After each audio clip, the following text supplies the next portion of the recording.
সহকর্মীবৃন্দ এবং গ্রামের সম্মানিত কৃষক কৃষিণী ভাই বোনেরা সবাইকে আসসালামু আলাইকুম।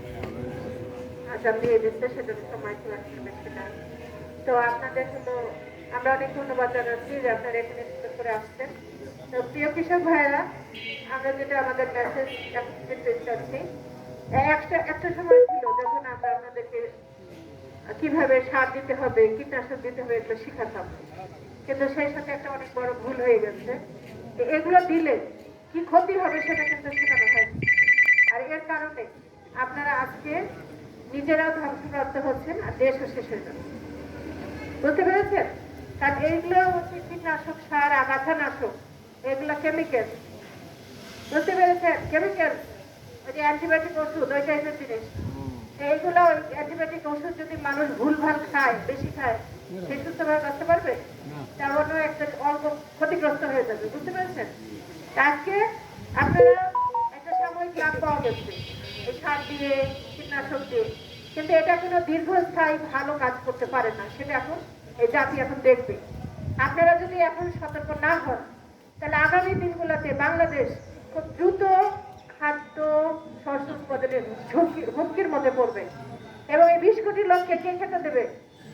কোন দেশ দিবে খাইতে বলেন তো দেখি? আর টাকা দিলেও সবসময় খাবার পাওয়া যায় না।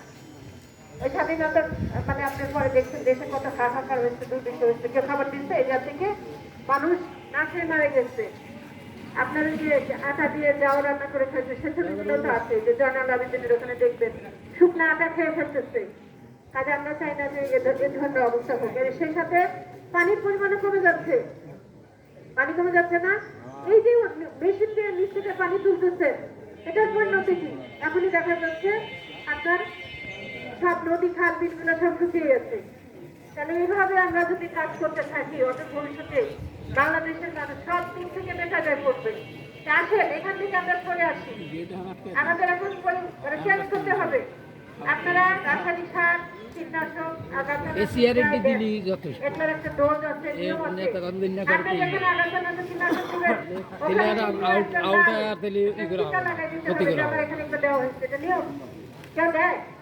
এখন আপনারা যা করছেন, আমার ছাগল আপনার ওখানে ঢুকে গেছে, যে ঘাস খাচ্ছে, কিংবা একটু ফার্টিলাইজার কিছু খেয়ে ফেললে তো মরে যাবে।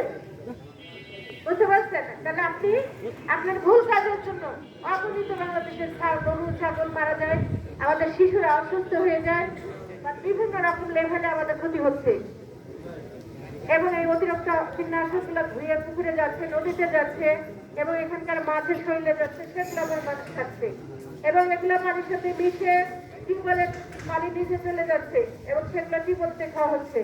আজকে বাংলাদেশের লোকের সবচেয়ে বড় সমস্যা ক্যান্সার, কিডনি, ডায়াবেটিস, শ্বাসকষ্ট সহ নানান রকম জটিল ব্যাধিতে আক্রান্ত।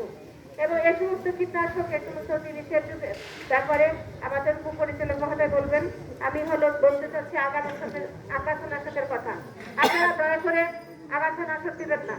আগাছানাশক কীটনাশকের চেয়ে বেশি ভয়াবহ। আগাছানাশক খেয়ে কেউ আত্মহত্যার চেষ্টা করলে তাকে আর কখনো বাঁচানো যায় না। কীটনাশকে বমি টমি করে বাঁচানো যায়, আগাছানাশক খেলে সে বাঁচে না। এটা এত খারাপ। অথচ আমরা কিন্তু আগে আমাদের ড্রোন ছিল, তারপর উইডার ছিল, আপনার ব্যাঙ্গা ছিল না, বাসার আগায় গিয়ে আপনারা আগাছা মারতেন। এখন আপনারা কামলার খরচ বেশি, এই হাতে এগুলো দিচ্ছেন। এবং যারা বিক্রেতা, তারা আপনার বাড়ি বাড়ি নিয়ে সাপ্লাই দিতেছে, মানে হ্যাঁ, এটা তো একটা ভয়ানক জিনিস। এটা এরকম কারণ কোনো খুশি নাই। বাড়ি বাড়ি দিচ্ছেন, আপনি সেগুলোকে খেতে প্রয়োগ করছেন। আগে আমাদের জমির ধান দিয়ে কত কচু, বিভিন্ন রকম শাক হয়ে থাকতো, বন্য শাক, এখন কিছু নাই, সবগুলোকে জ্বালাই দিচ্ছেন। এতে বাংলাদেশের মানুষের দিন আর মানুষের খাদ্য উৎপাদন ঝুঁকির মধ্যে পড়ছে। বুঝতে পেরেছেন? এবং ওখানে অনেক অনেক ওখানে উপর নির্ভরশীল ছিল, অনেক অনেক পশু পাখি, এই সমস্ত মানে আপনার হলো খাবারের উপর নির্ভরশীল ছিল। তাদের খাদ্য উৎপাদন হুমকির মধ্যে পড়ছে। আপনারা কি মনে করতেছেন আগাছানাশক মানে ভালো? খারাপ দিকটা দেখছেন না? সবটাই খারাপ দিক। আপনি একটু স্বাস্থ্যের জন্য সম্পূর্ণটাই খারাপ। এখানে যারা তৈরি করছে বিদেশে, তারা জানেন তাদের হচ্ছে বাংলাদেশের সমাজ জায়গা পড়ে আছে, চাষাবাদ হয় না, সেখানে তো তারা আগাছানাশক দিবে। আপনার মতো এতটুকু জায়গা পাবে? আপনারা প্লিজ, আপনারা আগাছানাশক থেকে বের হয়ে আসেন। আগাছানাশক দিলে মাটি খারাপ হয়ে যায়, দুর্বল হয়ে যায়, এখানে উপকারী পোকামাকড় মারা যায় এবং ফসলের ফলন কম হয়। আজকে আমি 1000 টাকা সাশ্রয় করার জন্য লস করছেন সেটা আপনি বোঝেন না। আপনার যে সুস্থতা, এটার দাম কত? কত দাম? আপনি এখন সুস্থ আছেন, এটার দাম কত?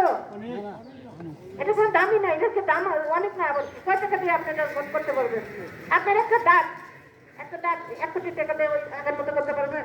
তাহলে এটার কোনো দাম আছে? বুঝতে পারতেছেন? এটা কোনো টাকার বিনিময়ে দিয়ে সুস্থতা হয় না। এটা আপনাকে বুঝতে হবে। কাজে এই সমস্ত আগাছা এগুলো না দিয়ে আমরা যেভাবে করতাম, আগাছাগুলো স্তূপ করে আগে রাখতো, সেগুলো পচে যেত, আবার আমরা জমিতে দিয়ে দিতাম, সার হিসেবে কাজ করতো। এখান থেকে অনেক আগাছা আমার গরু ছাগলের খাবার, এখান থেকে অনেক শাক হতো, বিভিন্ন রকম পাতা জাতীয় সবজি হতো, মানুষের খাবার ছিল। আজকে সব পুরাই দিচ্ছে। দয়া করে এখান থেকে ফেরেন। যারা আপনাদেরকে বোঝাচ্ছে এগুলো ভালো, এটা তো তারা ব্যবসায়ী। আমি এখন যদি আগাছা বিক্রেতা হই, তা আমি তো তাই বলবো নাকি? আপনার ভালো কথা বলবো? আমি বলবো এটা ভালো, আপনার সময় বাঁচতেছে, কম বাঁচতেছে। আরে আপনি 100 টাকা দিয়ে পুরো জমি ভালো করে ফেলাইতেছেন, আর নাহলে আপনার 100 টাকা ক্ষতি হবে, 1000 টাকা। খারাপ দিকটা তো সে বলে না কোনোদিন।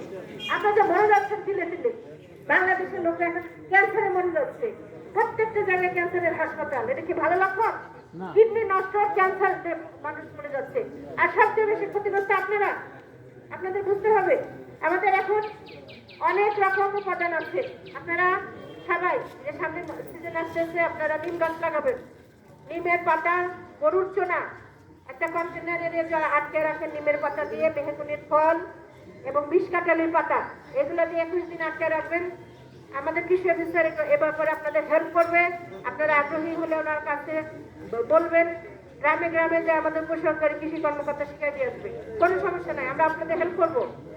এখান দিয়ে আমরা এরকম পেস্টিসাইড তৈরি করতে পারি, মানে বিষ তৈরি করতে পারি।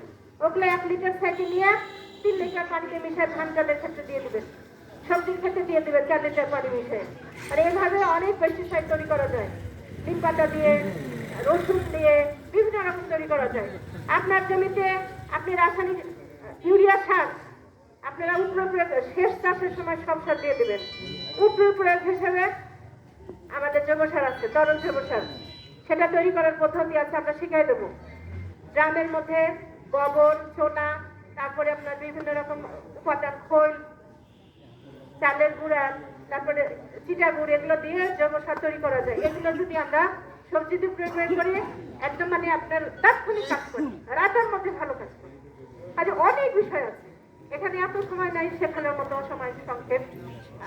যেহেতু নামাজের সময় হয়ে যাবে, আপনারা নামাজ পড়বেন। কাজে আমাদের কাছে অনেক প্রযুক্তি আছে, যেগুলো কিনা ক্ষতিকর না, ভালো, সেগুলো প্রয়োগ করে আমরা সুস্থ থাকতে পারি। এটার জন্য দরকার আপনাদের আগ্রহ। আপনারা যদি শিখতে না চান, আমরা কি জোর করে শিখাতে পারবো?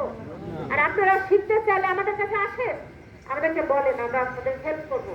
এখন এই উদাহরণটা এরকম যে কেউ মনে করেন যে বেহেশতে যাইতে চায় না, হেল্প করে কি তাদের হাত পা ধরে দিবে, ওরকম না।